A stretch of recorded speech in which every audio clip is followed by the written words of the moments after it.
So we're going to start from the start, and I'm going to take you through a journey of how I became so enthralled by bird sound. So here we go. So it all began in 2018 when I moved to Barcelona with my partner. So this is Alva here with her dog Dory. And as an ornithologist, it's very important for me to be able to identify birds via sound, because I'm always using my ear when I'm surveying. So when I moved to Barcelona, there were a lot of species that I was unfamiliar with, and I wanted to get to grips with these. So what I did is I bought a very cheap handheld recorder. So this is the Olympus LS12, and I actually still use this to this day. It's a great little piece. It was €90. So the idea was, anytime I would hear a bird I didn't understand, I was going to record it with this, and that gave me a second chance when I went back home to figure out what it was. So I went to the local park in Barcelona, and it was in the winter time, and in the winter in Barcelona you get a lot of migrant robins. So this was the very first recording I ever made. It's very bad. Don't worry, they're going to get better, and I'm going to explain to you why it was bad.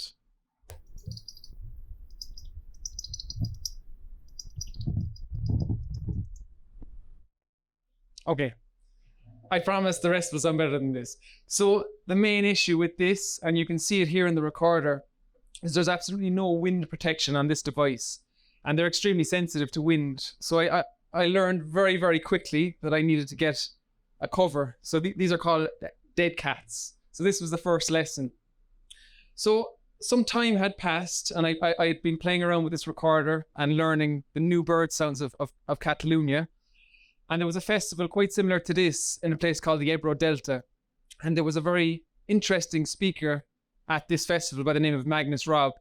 And Magnus Robb is at the forefront of bird sound recording in Europe right now. So I really wanted to listen to this guy and see what he had to say.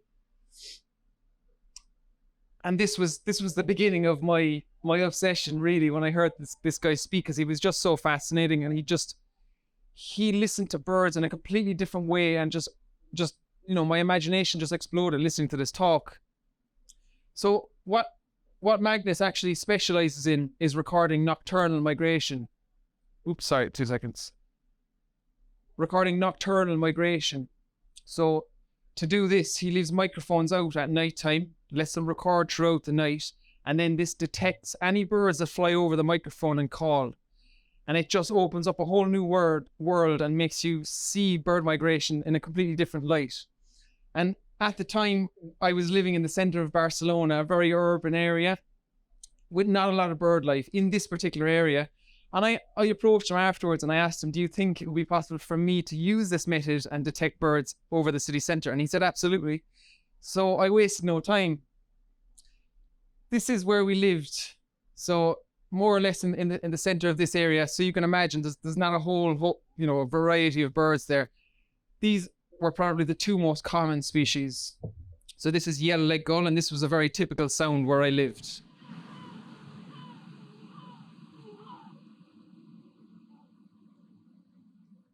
Oh, sorry about that. I don't know. Hopefully this one will work. So this is monk parakeet. So this is actually an invasive species in Barcelona. It's quite a problematic species, and it's quite a noisy species.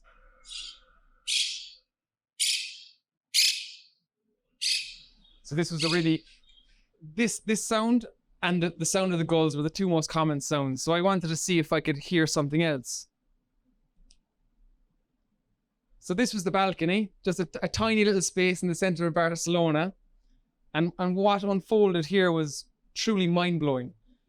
So this was my MacGyver device. This is my Olympus LS12 inside a measuring jug with some cling film on the top and an elastic band. So you're probably wondering, what's the purpose of this? So this cling film actually protects the microphone from wind and rain. It's not going to give the most amazing sounding results, but it'll do the job. And this was the very first night. Success. I checked it the next morning and there was a sound on it. I'm going to play you this sound and I'm going to see if you can recognize the species. So there'll be a few of these, so don't be afraid to make a guess. Some will be familiar, some maybe not.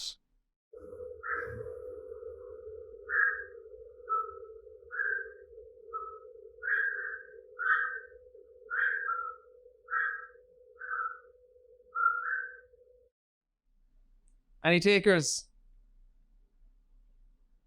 No? They sound a little bit like, it sounds a little bit like a yapping terrier, I suppose, but it's not. It's actually a species called night heron, black-crowned night heron. So in Catalonia, I soon discovered that this was an extremely common bird over the city centre, right over the city centre of Barcelona, which is just, I never would have thought this. So this is a picture of one flying by daytime, which you don't see them too often doing, but yeah. So now I had the bug. I definitely had the bug, and I decided I was going to invest in some equipment. So I splashed out in this parabola, Dodotronic parabola. And what this does is it amplifies sound. So if there's a bird flying overhead, it really pulls the sound down. Okay, so this was on the roof next door. I would put this out every night. And really, the species that started to turn up, I could never have expected. So remember now, this is over the city centre of Barcelona, and here you have a group of flamingos migrating at night. In an urban context, you can hear the dogs, buses, whatnot passing. Listen out for the wing beats.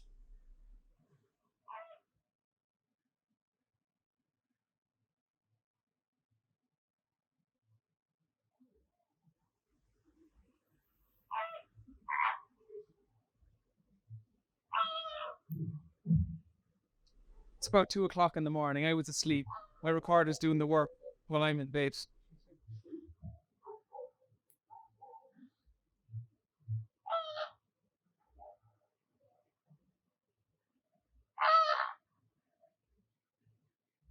So you can hear the wing beats now as they pass over my balcony.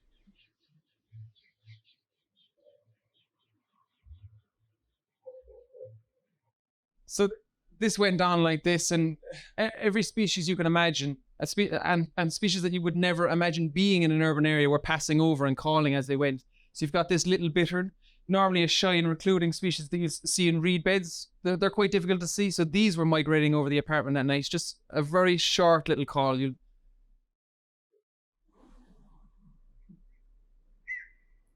That's little bittern. And then you've got ring ouzel. So this is a close relative of blackbird, but they live up in the Pyrenees here in Catalonia. And I discovered that they actually migrate down the coast and over the apartments.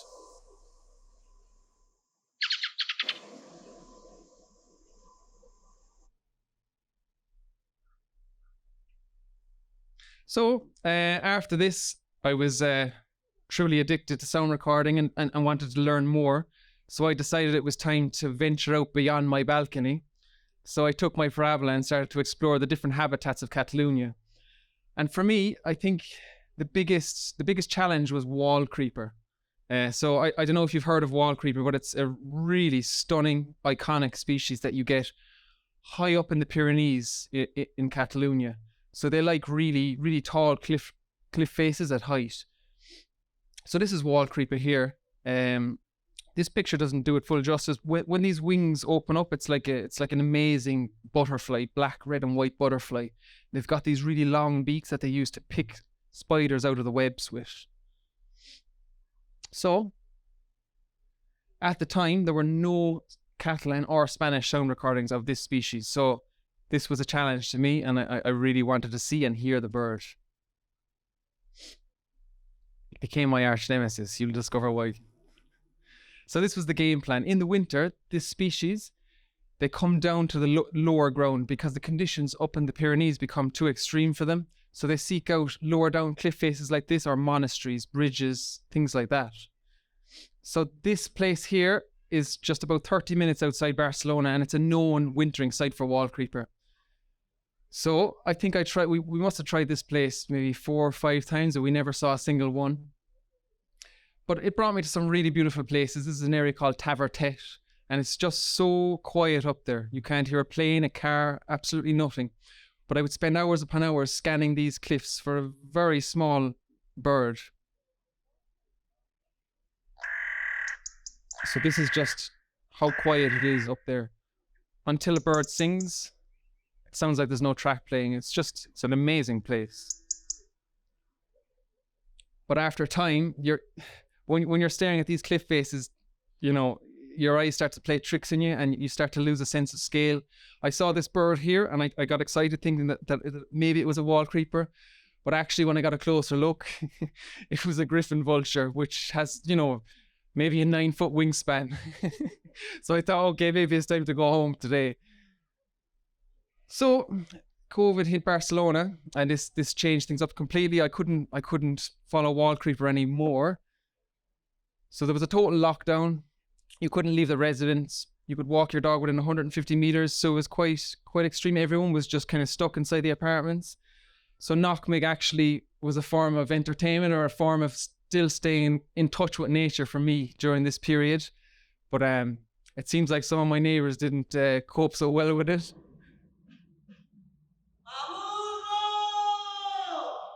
So this is Spanish for I'm bored. So we got a lot of that. Okay. So July 2020, we were free again. So now it was summer, so the Wallcreepers are back up in the Pyrenees, up at high altitude, and I was thinking, oh God, I'm never going to find them now if I can't find them in the winter. So I started talking to some people and they gave me some tips. And I said, look, I'll try it. What do I have to lose?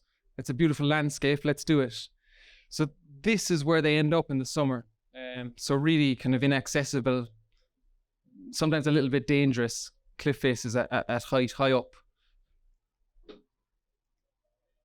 So this is close to the area I was spending a lot of time searching in.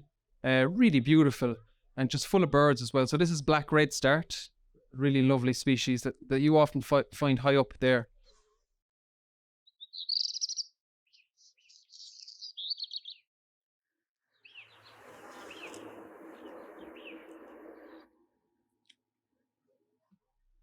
And then you have rock thrush, which is a really hauntingly beautiful, melancholic sound. It reminds me of the Pyrenees. This is the soundtrack of the Pyrenees for me.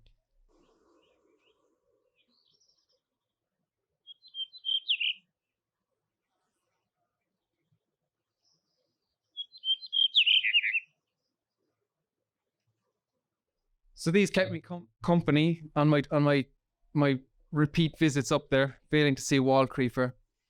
And just as I was about to give up, I noticed this really steep, quite dangerous looking scree slope. And I thought, you know what? I'll give it one last go. And I started to come down here quite precariously. And what I didn't realize was my recorder was actually playing in my pocket. So it captured the moment.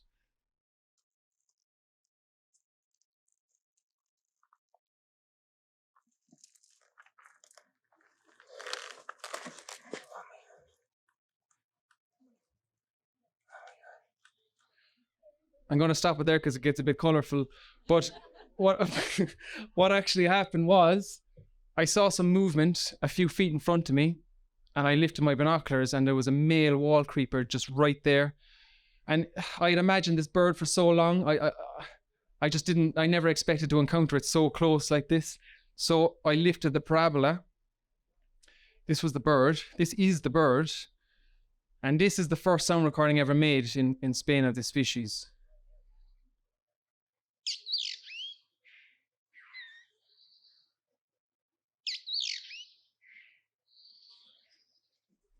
Really, I can't describe to you how excited I was. I struggled to keep my hands still when I was making this recording. So what happened then is it was as if I wasn't there, and it started walking around my feet. It was so close I could see its nostrils. So because of the fact that we're up, nearly 3,000 feet, this bird had probably never seen a human before. So it had no fear of humans. So it was just a surreal experience, really. And it was just peeking its head out at me and picking spiders out. It was brilliant. So this was it for me. I had the bug. COVID came once again, and we moved back home. And I brought this new passion with me to Ireland, and I thought, I think there's so many things to do in this country. So I decided to start Irish Wildlife Sounds and start the journey of discovery here. So now we're on the Irish chapter. So this is where we're at now. So January 2021, everything started here. I wanted to record every species in Ireland. There's now 10 species left, so nearly there now. Study nocturnal migration, as I was doing on the balcony, but in more in depth. And record and compare soundscapes. Soundscapes, so that's the general sound of a given habitat, good and bad for comparison.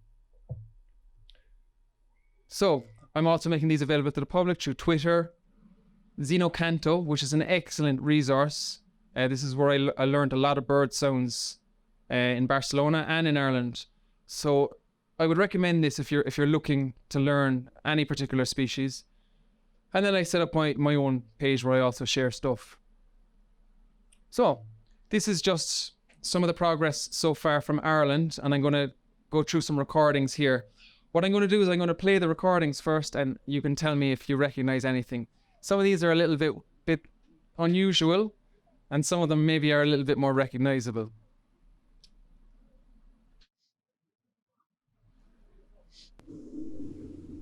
Number 1.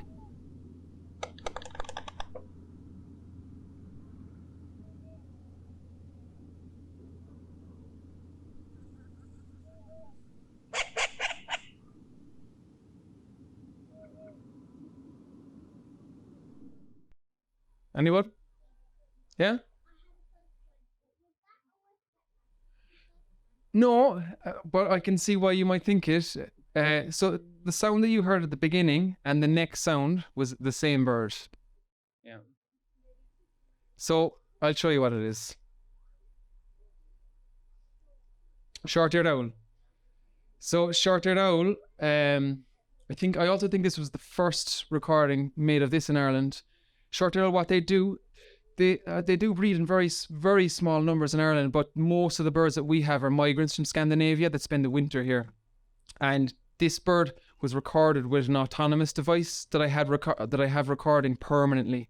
So what you heard at the start were wing claps, and the wing claps were so fast it almost sounds like the bird is going to drop out of the sky. I still can't picture how they do that, but it's distinctive of short-eared owl. They have very fast wing claps like that. So this is for a display, and then there were 3 barking like calls afterwards. So that's short-eared owl.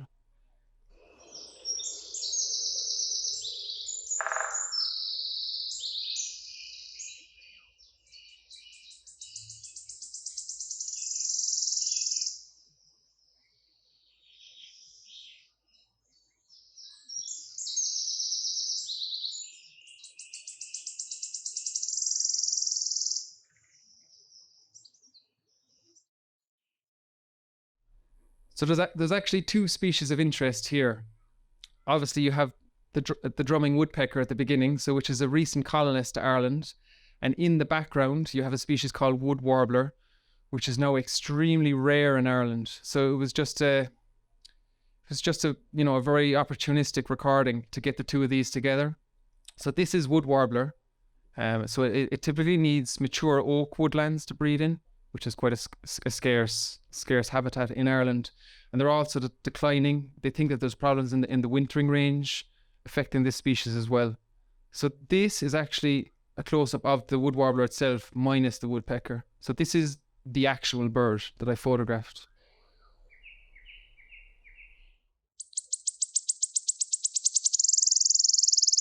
People describe it as a spinning coin, going really fast and slowing to a stop.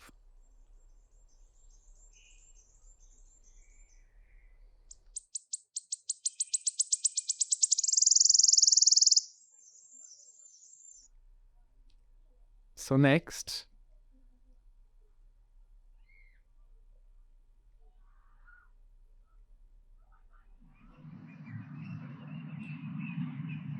I'll just stop that one actually, sorry. So this next one, it's actually a flock, and what you're hearing with this are the wing beats as hundreds, even thousands of birds pass over the microphones. So you've got 2 species in the mix there. You've got lapwing and golden plover. So lapwing is red listed, so is golden plover. Golden plover is also Annex 1 protected. So these are species at high risk. So lapwing has decreased by, I think, 53% in the last 40 years due to habitat change and intensive agriculture. So this is a large flock of these passing over the microphones in Tecumseh, SPA in Wexford. So they pass so close you can hear the wing beats zipping past.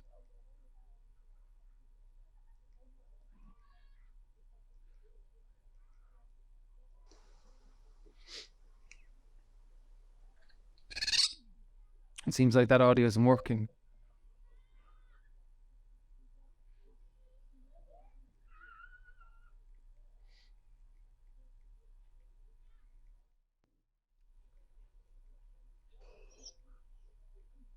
Okay, look, I'll skip to the next one because I think there's a problem with that one. But this is the last mystery recording.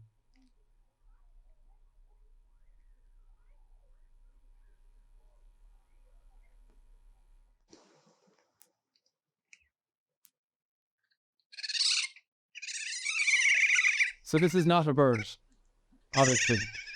But what is it?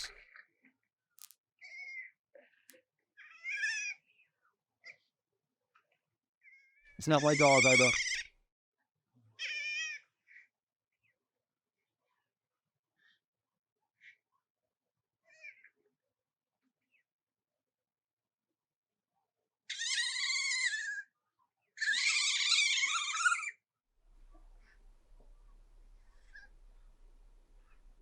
Anyone?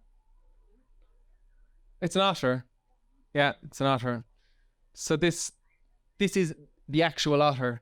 So this otter is a regular visitor to a microphone that I have, which lives permanently on an estuary in West Cork. So every 6 weeks I collect the data from this one, and this guy is regularly bickering with his siblings over crabs. So they steal the crabs off one another and bicker with each other. So that's what's going on there. I think one of his brothers or sisters has taken his supper. Okay, so another big component of what I do, I've touched on already, are the nocturnal listening stations. Okay, so with this, you're seeing into another world, and it completely changed my perception of bird migration and you know what is happening at nighttime. So I've got 2 of these stations set up now. There's one in Wexford and one in West Cork. So these are autonomous devices, and they run from civil dusk to dawn. So basically, as soon as it gets dark, it starts running, and then it cuts off shortly after sunrise the next day. Every night of the year, these two recorders are working and collecting data. So I use 2 devices. The one on the right is an audiomat. It's about the size of a matchbox. So I use this as a scouting device to test out a site to see if it's, if there's a lot of movement there and it's worth investigating. And then the unit on the left is slightly bigger, and this is the one that lasts for 6 weeks, and it's waterproof.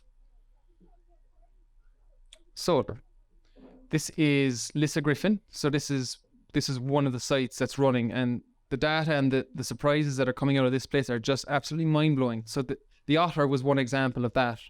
So to begin with, I decided to put the recorder out by the lighthouse because in my imagination, I thought that there would be a lot of movement out there as birds are often attracted to lights. So what I discovered was it was quite quiet in terms of movement, and it was really badly affected by wind. But I find that whenever you put out a recorder in these places, you always learn something. And this was the first sound that I detected from this recorder.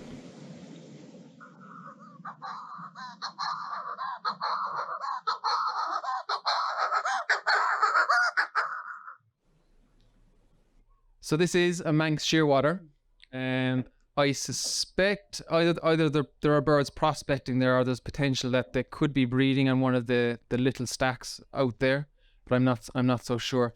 But as it was so windy, I needed to find another location. So what I did was I changed it. So this is where it was initially, and then I decided to move it into this estuary.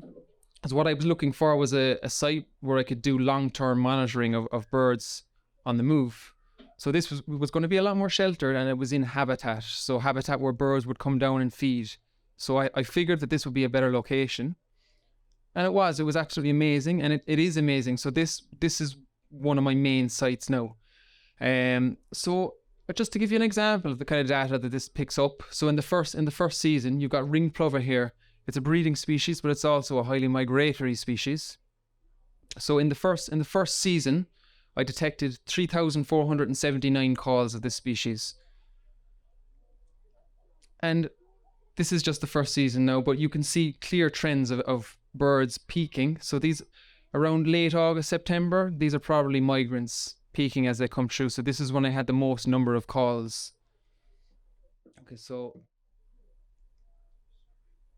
and September the 1st was the busiest night. So it ties into when these birds are on the move. So it's interesting to see it, to actually be able to get this data from sound. So this is an example of what I see. So when I edit, I actually edit visually. So when I take the sounds onto my computer, this is what I'm looking at, and I have clickers in my hands, and I'm scanning and clicking. And if I hear something unusual, I stop and I listen. But what ends up happening is when you're repeatedly doing this, you end up recognizing the sonograms. So this is like a fingerprint. It's very recognizable, just like the sound is recognizable. So these are typical ring plover calls. I think these were at about 1 o'clock in the morning. So these were a group probably just arriving in it after migrating over the sea.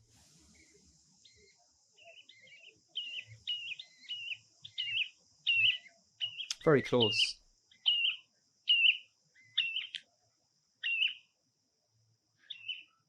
So you can hear it's quite calm there. There's no wind, and these tend to be the busiest nights. So my hands end up quite sore with the clickers. It's actually quite labor intensive, but it's very rewarding to see the trends build up as you get more and more data. So yellow wagtail was another big surprise. So yellow wagtail is now extinct as a breeding species in Ireland, and it's just considered to be a scarce passage migrant, scarce to rare. Each year you might get, it varies in numbers. 20 to 30 records typically. It's just a broad estimate. Lissa Griffin. This really surprised me. So there were just so many of these, and I think it really highlights what we're missing by not listening at night, and the value of these recorders. So 636 calls over 19 dates. So this, to me, this isn't just an instance of a scarce or rare migrant getting blown off. This is migration of a species, which we thought, didn't really occur here so much. So this is an example of yellow wagtail here. This is actually a little flock of yellow wagtails flying over early in the morning. It's a curlew here. These higher pitch calls, these are yellow wagtails.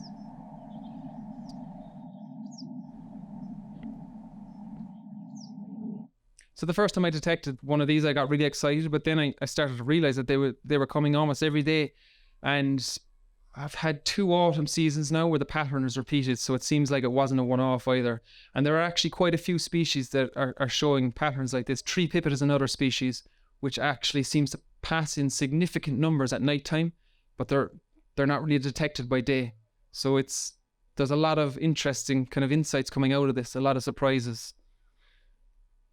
So another big passion of mine is vocal mimicry, and this is where it gets extremely fascinating, and I'm sure you're going to be surprised about this.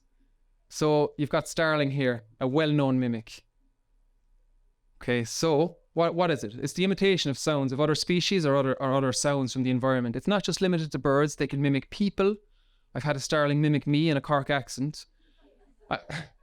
I don't have this example this time because I just have so many, but I can tell you it was amazing. They can mimic cars, they can mimic alarms. I've had starlings mimic fox, dog. It's just mind-blowing, really.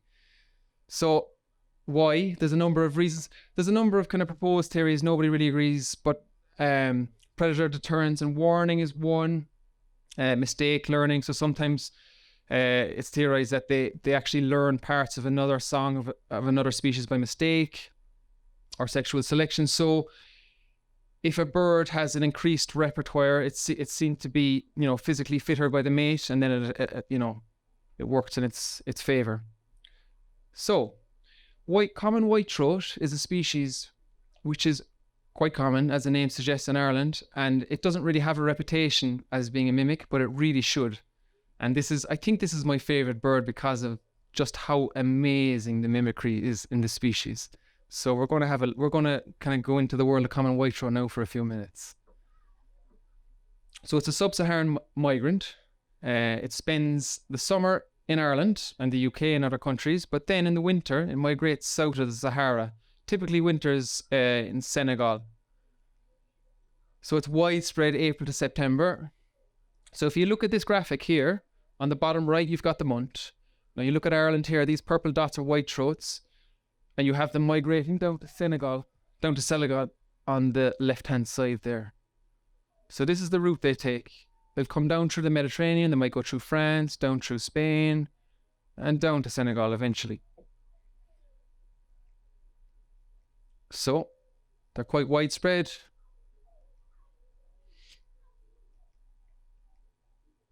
Like scrubby habitats, so you typically find them in areas with gorse or bramble, often by the coast, but you can get them inland as well. So this is the typical song of common whitethroat, very fast bursts, very plain.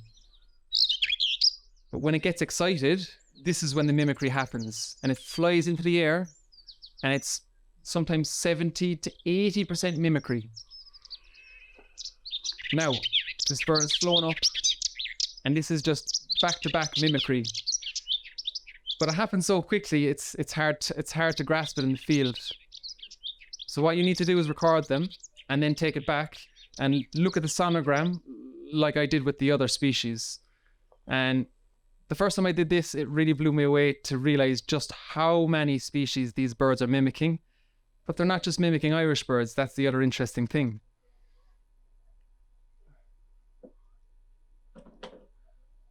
So again, I came back in January. The first spring and summer I started investigating this species and recording every single bird I could find, every singing male I could find, I recorded it. I ended up with 79 clear recordings long enough to decipher the mimicry with. 11 sites across Cork, Wexford, Wicklow and Offaly. 6 broad habitat types: sand dunes, marsh, scrub, woodland, freshwater lakes, blanket bogs. Anywhere I could find them, I wanted a variety of habitats. How many species do you think were detected in the mimicry over this period? Have a guess. 72 species mimicked, which is just amazing, really. And some of the species that they mimic give you a real insight into where the bird has been. And so let me demonstrate this. So this is every species that was mimicked. You've got swallow there, house martin. So these are very, very vocal species. They're often flying and vocal, so it's quite, makes a lot of sense that they're going to mimic those. And you've got a whole host of species there, some of them from Ireland, some of them from the Mediterranean, and some of them from Africa. So I've just picked out a few examples. So I'll show you the sonogram of this one. Arctic tern, it's a summer visitor here. This was in the mimicry of a bird that was breeding in Ladies Island Lake. So there's Arctic terns breeding there. So in each recording I'm going to play, the first snippet is the whitethroat. The second snippet, which is next to it, is the actual real species for comparison. Okay. So there you go. Whitethroat on the left, Arctic tern on the right. Sonogram extremely similar, and here's the sound. So it's you know, it's hardly distinguishable. And what happens is when they do these song flights, these little snippets of mimicry are back to back, just non-stop mimicry. So it's telling us a story where it lives, where it's wintered, and where it's travelled to get between the wintering and the summering territories. Yellow wagtail again. So, you know, it's unbelievable. On the left here you've got common whitethroat. On the right you've got yellow wagtail.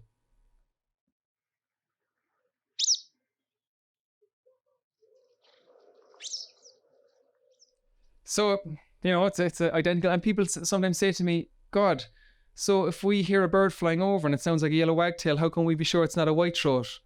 Well, the thing is, this is extracted from a much bigger verse of mimicry. It happens so fast and it's back to back in life, you're very unlikely to confuse it. So I've actually isolated this just for the purpose of demonstration. So this next one is my absolute favourite And Alba came up to me a few nights when I was working in the office with my eyes sticking out of my head. She said, "What are you doing?" And I said, "I'm learning the bird calls of Senegal." And she said, "Why are you doing that?" And I said, "Well, I'm sure they must be mimicking something from the wintering territory." And it took me several weeks, but I finally found one. I think there are more in there, but I just haven't discovered them yet. So this is white-throated bee-eater. Breeds in semi-desert in the southern edge of the Sahara, and it winters in equatorial rainforests from southern Senegal to Uganda. So they overlap. They meet.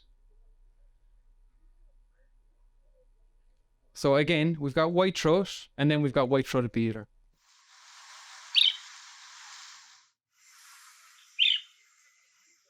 So this was it. This was amazing for me because, you know, of course we know that they winter in Africa, but to have them tell us, to have it tell me that it's been there, I don't know, it's a very personal insight, and I just think it's an amazing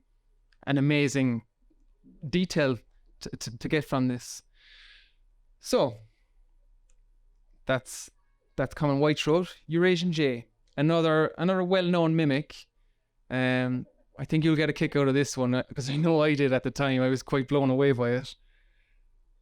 Right, member of the crow family, extremely intelligent, and a very good vocalist and mimic. So they actually sing.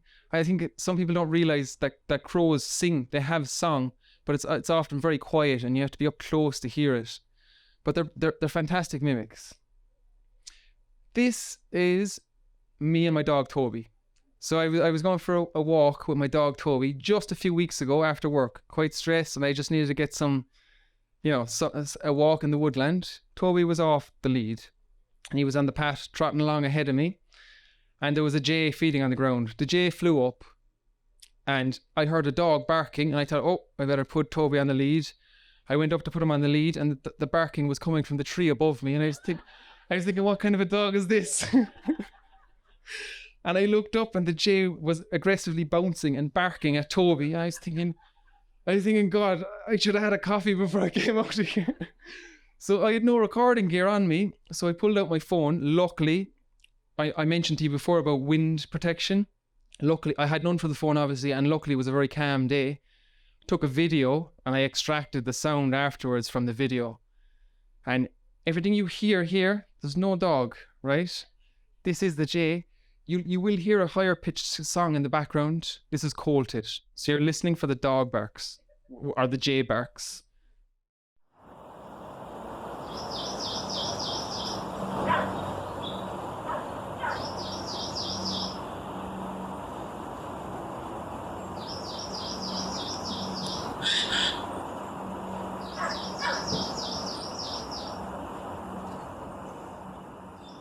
Poor Toby didn't know what was going on.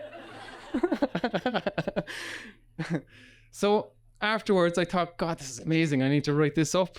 So I went back to do some research, to get my introduction and everything together, and I started to realize that this is a known phenomenon, and it's called context dependent vocal mimicry, and it's something that's been noted several times in jay.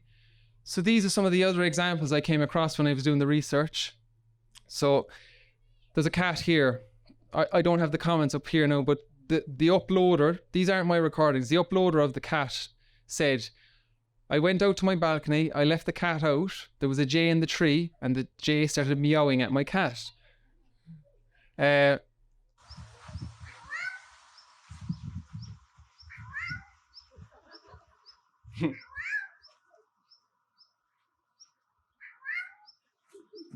So this is the jay.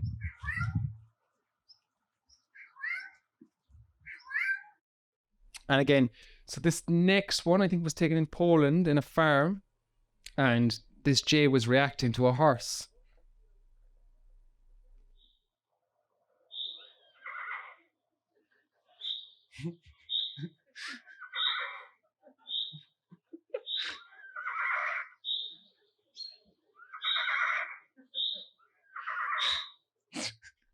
So these are the kind of things you discover when you start listening, and for me it's just so addictive. It's another world. There's just so much out there to learn. So I actually have just one last piece to show you. Am I okay for time? Okay. So one of the other things that I like to work on are soundscapes. So a soundscape is, it's like a landscape. You know, you're capturing the whole scene. So you're not focusing on a single species. You want to capture what you see. You're capturing the habitat and all the sounds associated with it. So soundscapes are broken down into three components. You've got biophony. So this is the biological component. So for me, this is typically the bird sounds, mammal sounds given by living organisms. So you've got a dawn chorus here. 100% biophony here.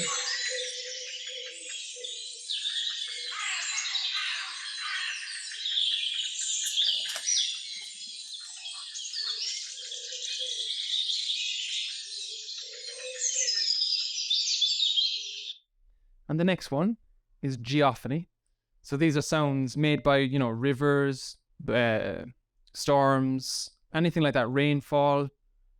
So I'll give you an example of that. So in this, you're going to hear a combination of biophony and geophony, which for me is always a very pleasing combination. So when I record a dawn chorus, I like to combine, let's say, a close moving stream with the dawn chorus, because I actually use these for study and I listen to them as background music. You know, so if you're doing like a boring report or something like that, you can use this to pretend you're out in nature. So this is a thunderstorm in the middle of the night with a freshly arrived flock of hooper swans. And for me, this is really, I don't know, it really brings me into nature when I listen to this.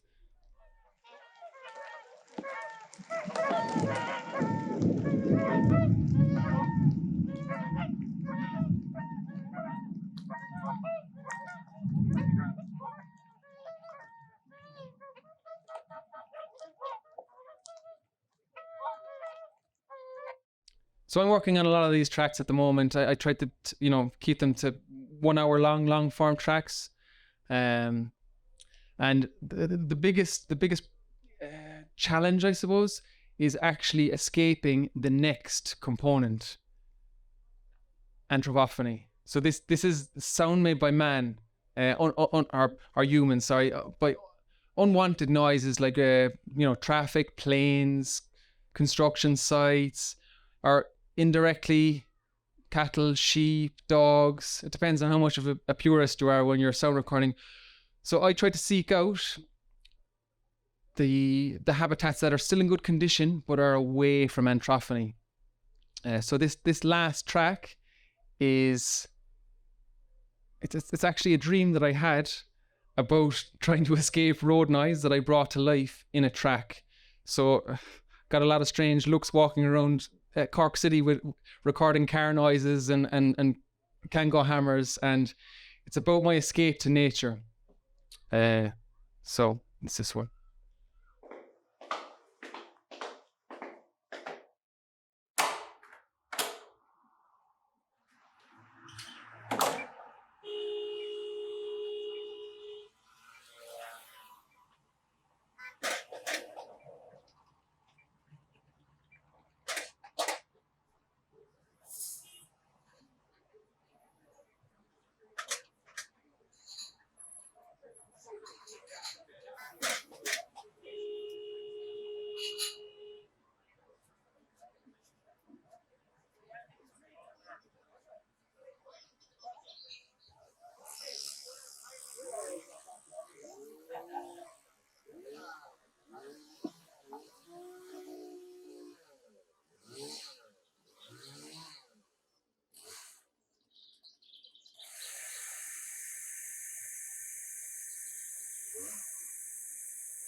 This is how I feel sometimes.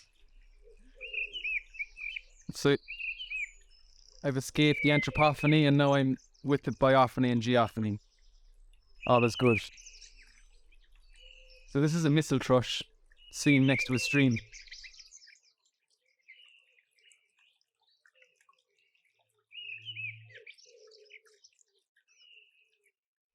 So that's it.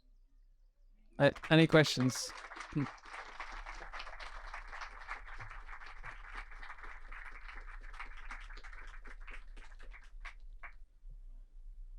Very much on. That was absolutely compelling. We were running a little tight in time, but we just couldn't finish without questions for this presentation. So, on. Congratulations! I'm so excited by you for your excitement for the subject, and I'm overwhelmed by the incredible amount of work you've put into it and your dedication to it. It's inspiring. So thank you. But the question I had for you was, is there a place in Ireland? Have you a favourite place or time of year to listen? I mean, I like to listen at all times of year, to be honest with you, because everything sounds different. There's different species and there's different weather. I don't think I can pick a favourite time, but favourite locations, yes. One of my favourite, I'm particularly drawn to wetlands, and I think my favourite place would have to be Tecumshin in Wexford, because it's just an absolute mecca for migrating waders and breeding birds as well. And I think it every time that I go there, it's pretty much free from anthropophany, which is what I'm seeking out.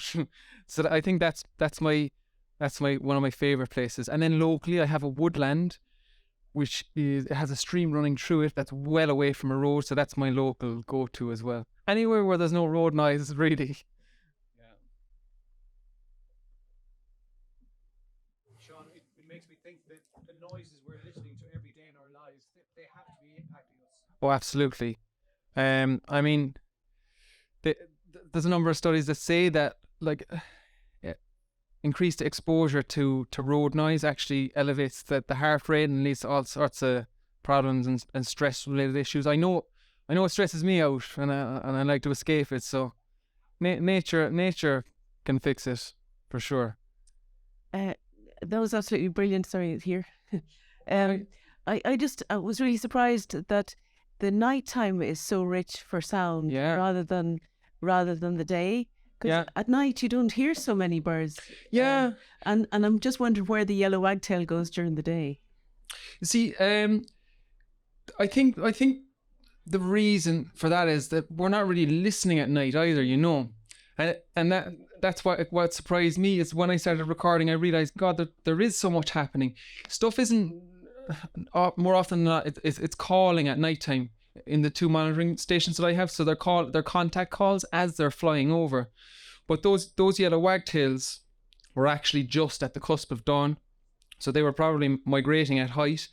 And as the sun came up, they would have dropped down and they would have looked for some habitat to come into. And at this location, there's lots of kind of muddy fields and there's reed beds which they even roost in. So that's what's happening with those. Yeah. Hi. Hi. I was scared first that you will finish a story with the anthropophy, So. Oh, I hope I didn't stress you out too much. Maybe it's a little bit too long. Yeah. So I wanted to ask, are you planning to use your data and sounds to build an app, for example, which will help to amateurs to track the birds around? So, for example, if they have a symphony, absolutely, yeah. So I take note of everything. I have everything at the moment. Now it's handwritten, so I need to maybe take a break at some point, and I'm gonna upload it to Excel. There's also an excellent website called Trektelling. So if you're interested in that thing, I would recommend you have a look at that. And there's a number of Irish people uploading to that, and from other countries all over Europe. So they're uploading nocturnal data, but also visual migration data. Trektelling, Trektellen. Beautiful. An excellent website. Yeah. Thank you. No problem.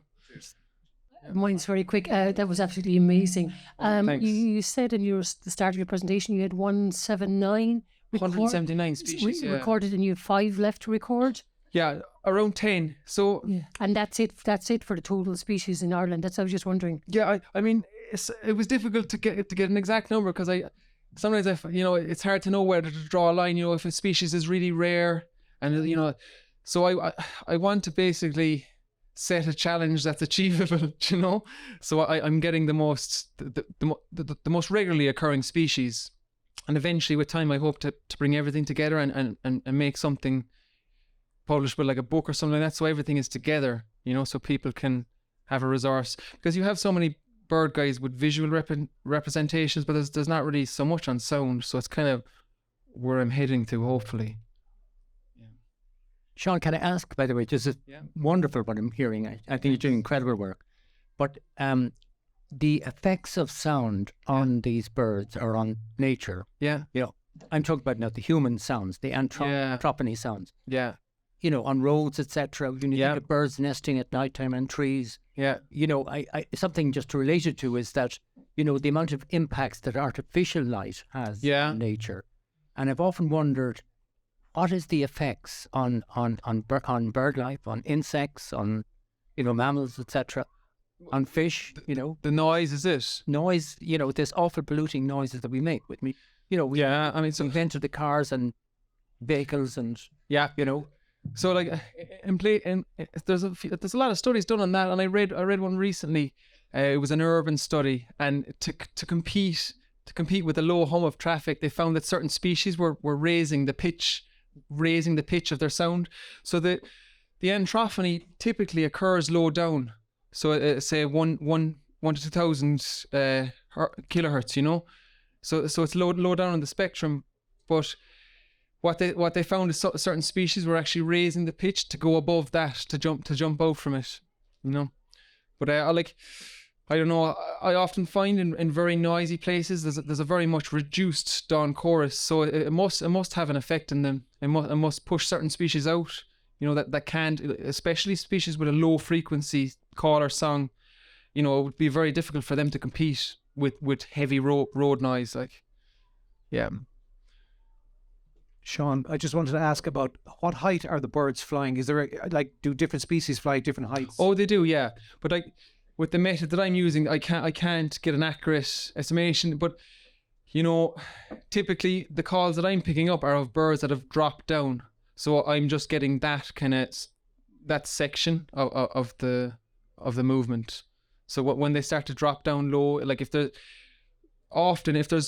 like a foggy night with calm wind, I get a big spike in calls because the birds are dropping down low because of the fog, So, city lights have an effect as well. So in Barcelona, for example, the bright lights of the city drop the birds down as well.